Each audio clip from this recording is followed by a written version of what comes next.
In today's video, I'm going to show you how to create grain and intentional imperfections in Adobe Lightroom Classic so your photos feel less digital and more like real film. This is a super simple editing trick, but it can completely change the mood of your image. If you want more Lightroom tips like this, make sure to hit like and subscribe for more quick tutorials. Alright, let's jump in. First, open Adobe Lightroom Classic and select the photo you want to edit.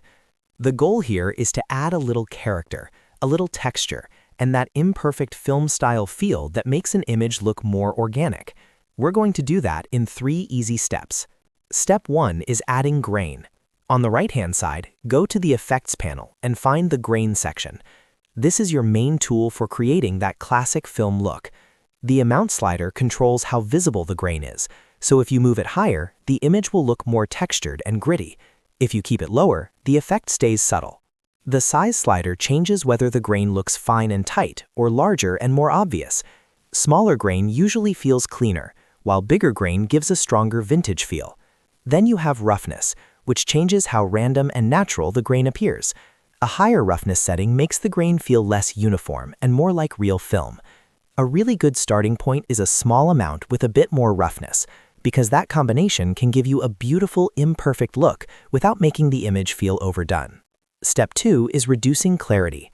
Go to the Basic panel and gently lower clarity, or if you want an even softer result, reduce texture a little too. This helps remove that overly sharp digital edge that modern cameras often create. By softening the image slightly, you make it feel more natural and less polished. The key here is to be subtle. You do not want to blur the photo.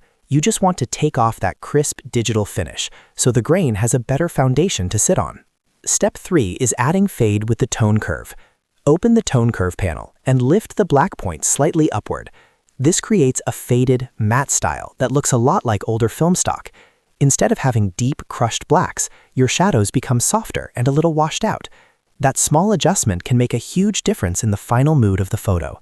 If you want, you can also create a very gentle S-curve, but keep it soft so the image still feels natural. Now, after these 3 steps, zoom out and look at the full image.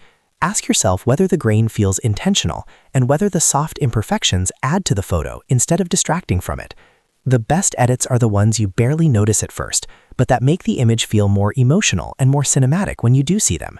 A quick tip: the effect works especially well on portraits, street photography, moody landscapes, and any photo where you want a vintage or analog vibe. If the image still feels too clean, add just a little more grain or lower clarity slightly more. If it starts to look too heavy, pull the settings back until it feels balanced.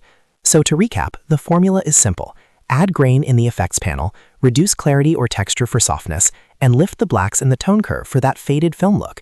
That is how you create intentional grain and imperfections in Lightroom Classic without making your edit look messy. If this tutorial helped, please like the video, subscribe for more Lightroom editing tips, and I'll see you in the next one.